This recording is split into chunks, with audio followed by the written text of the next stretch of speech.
안녕하세요. 노년백서입니다. 오늘은 인천에 사는 한 부부 이야기를 들려드리겠습니다. 평생을 아껴 모은 돈으로 건물 여러 채를 운영하고 계신 시부모님이 계십니다. 올해 67이신 아버지와 64이신 어머니. 이제 나이는 들었지만 여전히 부지런히 임대업을 하며 가족들을 뒷바라지하고 계십니다. 이분들의 자랑스러운 아들은 세무서에서 일하는 공무원입니다. 36살의 아들은 월급은 그리 많지 않지만 부모님이 소유하신 건물 2채의 관리를 맡아서 매월 쏠쏠한 부수입을 올리고 있습니다. 집세 받기, 세입자 관리, 건물 유지 보수까지 이 모든 걸 맡으면서 경제적으로는 꽤 안정된 생활을 하고 있습니다. 그리고 며느리가 있습니다. 34살의 이 며느리는 결혼 전에는 중소기업에서 열심히 일했습니다. 그런데 임신을 하면서 회사를 그만두고 지금은 전업주부로 지내고 있습니다. 시댁의 경제적 지원을 받으며 편안하게 임신 기간을 보내고 있습니다. 겉으로 보기에는 정말 평범하고 화목한 가정 같지 않습니까? 시부모님은 경제적으로 여유가 있고 아들은 부모님 일까지 도우면서 효도하고 며느리는 임신 중이라 집에서 푹 쉬고 있고 모든 게 완벽해 보였습니다. 하지만 결혼 후 첫 추석 작은 균열이 생기기 시작했습니다. 이야기를 이어서 듣고 싶으시다면 구독과 알림 설정 잊지 마세요.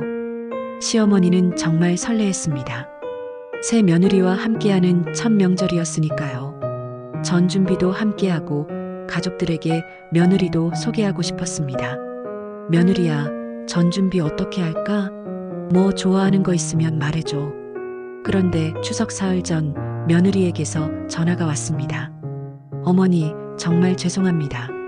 친정 엄마가 갑자기 몸이 안 좋으셔서 병원에 입원하셨습니다. 제가 가서 간병을 해야 할 것 같습니다. 시어머니 마음에는 아쉬움이 있었지만 당연히 이해했습니다. 친정 부모님이 아프시다는데 어쩔 수 없는 일이었으니까요. 아이고, 그럼 어쩔 수 없지. 친정 부모님이 우선이야. 빨리 가서 간병해드려. 그래서 그해 추석은 시부모님과 아들 이렇게 셋이서만 보냈습니다. 조금 쓸쓸했지만 이해할 만한 일이라고 생각했습니다.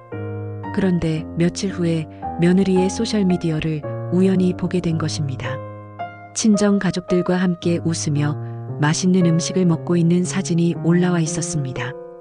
병원이 아니라 친정집에서 찍은 사진이었습니다. 시어머니는 속으로 조금 서운했지만 그래도 이해하려고 했습니다. 아, 어머니가 퇴원하셨나 보구나. 그래도 친정에서 더 챙겨드려야 하는 거겠지. 설날이 다가왔을 때도 비슷한 일이 벌어졌습니다. 어머니, 친정에서 오래전부터 설날 차례를 지내기로 약속했습니다. 친정 식구들이 다 모이기로 해서 시어머니는 또 실망했지만 참았습니다. 그래, 친정도 중요하지.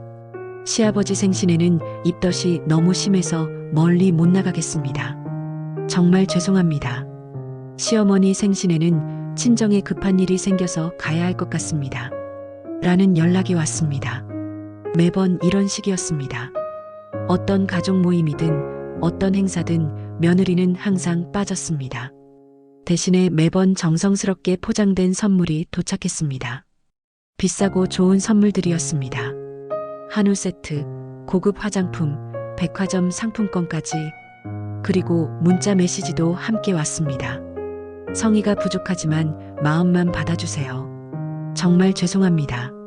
시부모님은 혼란스러웠습니다. 선물은 정말 좋은 것들이고 며느리도 나름 신경 쓰고 있는 것 같은데, 그런데 왜 이렇게 허전했을까요? 성의는 다 하는 것 같은데 그래도 사람이 와야 하는 거 아닌가? 시아버지도 고개를 끄덕였습니다. 맞아. 선물보다는 얼굴을 보는 게 더 중요한데. 시간이 지나면서 또 다른 문제가 불거지기 시작했습니다. 아들이 맡고 있던 건물 관리에 허점이 생기기 시작한 것입니다. 처음에는 작은 것들이었습니다. 복도 전구가 나가도 며칠씩 그대로 놔두고 세입자들의 민원에도 늦게 응답하고 어느 날 세입자가 시아버지에게 직접 전화를 했습니다. 사장님, 보일러가 고장난 지 일주일째인데 관리하시는 분이 연락이 안 됩니다. 지금 한겨울인데 난방이 안 돼서 정말 힘듭니다.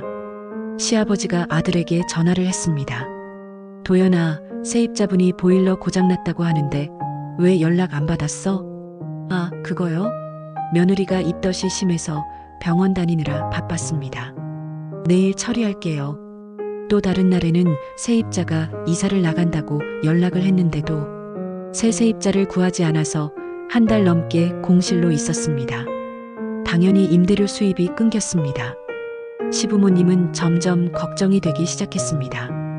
가만히 보니까 아들이 소홀해진 게 어제 오늘 일이 아니었습니다. 분명히 관리비를 받고 있었고 처음에는 정말 열심히 했었습니다. 그런데 언제부터인가 점점 대충대충 하기 시작한 것입니다. 그리고 드디어 올해 추석이 다가왔습니다. 시부모님은 이번에는 정말 대대적으로 가족 모임을 준비했습니다. 오랜만에 친척들까지 모두 초대해서 큰 잔치를 열기로 한 것입니다. 이번 추석에는 고모님, 삼촌, 사촌들까지 다 오기로 했어. 며느리도 꼭 와야 해. 가족들에게 제대로 인사시켜주고 싶어. 시어머니가 며느리에게 간곡히 부탁했습니다. 선영아, 이번에는 정말 중요한 자리야. 친척들이 다 모이는데 너만 없으면 안 돼. 그런데 또다시 그 전화가 왔습니다. 어머니, 정말 죄송한데 친정 아버지가 갑자기 입원하셔서요. 수술을 해야 한다고 해서 제가 가야 할 것 같습니다. 이번에는 정말 심각한 상황인 것 같았습니다. 아들도 함께 전화를 받으며 말했습니다. 엄마, 장인어른이 정말 위험하십니다. 우리가 가서 간병해야 할 것 같습니다. 시부모님은 할 말이 없었습니다. 사람의 생명이 걸린 일인데 뭐라고 말할 수 있겠습니까? 그런데 바로 그날 오후에 정말 최악의 상황이 터졌습니다. 시아버지에게 급하게 전화가 온 것입니다. 건물 1층 세대에서 수도관이 터져서 물이 쏟아지고 있다는 것이었습니다. 사장님, 큰일 났습니다. 1층이 완전히 물바다가 됐습니다. 관리하시는 분 연락처 좀 주세요. 시아버지가 아들에게 계속 전화를 걸었지만 받지 않았습니다. 문자를 보내도 답이 없었습니다. 결국 시아버지가 직접 나가야 했습니다. 추석 아침인데 말입니다. 67세의 나이에 뛰어다니며 수리업체에 연락하고 물을 퍼내고 세입자들께 사과하고 그 모습을 본 시어머니의 마음이 무너져 내렸습니다. 마침 그때 딸이 추석 인사를 드리러 왔습니다. 34살의 이 딸은 평소에도 부모님을 자주 찾아뵙는 효녀였습니다. 아빠, 왜 이렇게 지쳐 보이세요? 오빠는 어디 갔어요? 친정에 급한 일이 있다고 갔어. 딸이 건물에서 있었던 일을 들으면서 점점 화가 났습니다. 아빠, 이게 말이 돼요? 오빠가 관리비 받으면서 이런 식으로 하면 되는 거예요? 그래도 친정 아버지가 입원하셨다는데. 아빠, 그게 문제가 아니에요. 평소에도 오빠는 이런 식이었잖아요. 그리고 새언니는 결혼한 지 몇 년 됐는데 명절 때 한 번이라도 제대로 온 적이 있어요? 딸의 말에 시부모님은 할 말이 없었습니다. 사실이었으니까요. 엄마도 이상해요. 며느리가 명절 때마다 핑계대는데 왜 계속 봐줘요? 선물만 보내면 다 되는 거예요? 바로 그 순간이었습니다. 시부모님의 마음속에서 뭔가 딸깍하고 소리가 난 것 같았습니다. 지금까지 참고 이해하려고 했던 모든 것들이 한순간에 정리가 되는 느낌이었습니다. 그리고 더 무서운 생각이 들었습니다. 아이가 태어나도 똑같을 거야. 또 핑계만 대면서 손주도 제대로 보여주지 않을 거야. 벌써부터 손주와의 만남조차 기대할 수 없다는 생각에 더욱 화가 났습니다. 다음 날 아들 부부에게 연락했습니다. 건물 관리는 이제 전문 관리업체에 맡기기로 했다. 전화를 받은 아들이 당황했습니다. 아버지, 갑자기 왜 그러십니까? 제가 뭔가 잘못했습니까? 잘못했는지 안 했는지는 내가 더 잘 알 거야.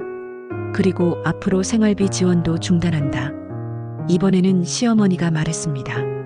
도연아, 그동안 선물이나 돈으로만 성의를 다했다고 생각했니? 가족이라는 건 함께하는 거야. 엄마, 저희가 언제? 너희들 매번 핑계대고 책임은 지지 않고 혜택만 누리려고 하고 이게 가족이야? 시아버지도 이어서 말했습니다. 우리가 나이 들어서 만만해 보였나? 건물 관리 맡겨놓고 문제 생기면 연락도 안 받고, 그러면서 관리비는 꼬박꼬박 받고, 아들 부부는 그제서야 상황의 심각성을 깨달았습니다. 하지만 이미 늦었습니다. 아버지, 어머니, 저희가 잘못했습니다. 다시 기회를 주세요. 기회는 충분히 줬어. 그런데 너희는 그 기회를 소중히 여기지 않았어. 시어머니가 마지막으로 이런 말을 했습니다. 며느리야, 진짜 가족 관계는 선물로 살 수 있는 게 아니야. 함께 웃고, 함께 울고, 서로의 어려움을 나누는 게 가족이지. 돈만 보내면 가족 역할을 다한 거라고 생각했니? 그제서야 며느리도 뒤늦게 후회했습니다. 하지만 시부모님의 마음은 이미 돌아서고 난 뒤였습니다. 그동안 우리가 너무 참았나 보구나. 이해하려고만 했지. 시아버지도 고개를 끄덕였습니다. 맞아. 가족이니까 이해해달라고 하면서 정작 우리 마음은 이해하려고 하지 않았어. 이 이야기를 들으면서 어떤 생각이 드십니까? 혹시 주변에 이런 분들이 계십니까? 아니면 본인이 이런 상황에 처해 보신 적이 있으십니까? 가족 관계에서 가장 중요한 것은 무엇일까요? 경제적 지원일까요? 아니면 마음과 시간을 함께 나누는 것일까요? 며느리는 분명히 나름대로 성의를 표현했다고 생각했을 것입니다. 비싼 선물도 보내고 용돈도 드리고, 하지만 시부모님이 원한 건 그런 게 아니었습니다. 함께하는 시간, 가족으로서의 따뜻함이었던 것입니다. 그리고 아들도 마찬가지입니다. 부모님 일을 도와드린다고 생각했지만 정작 책임감은 없었습니다.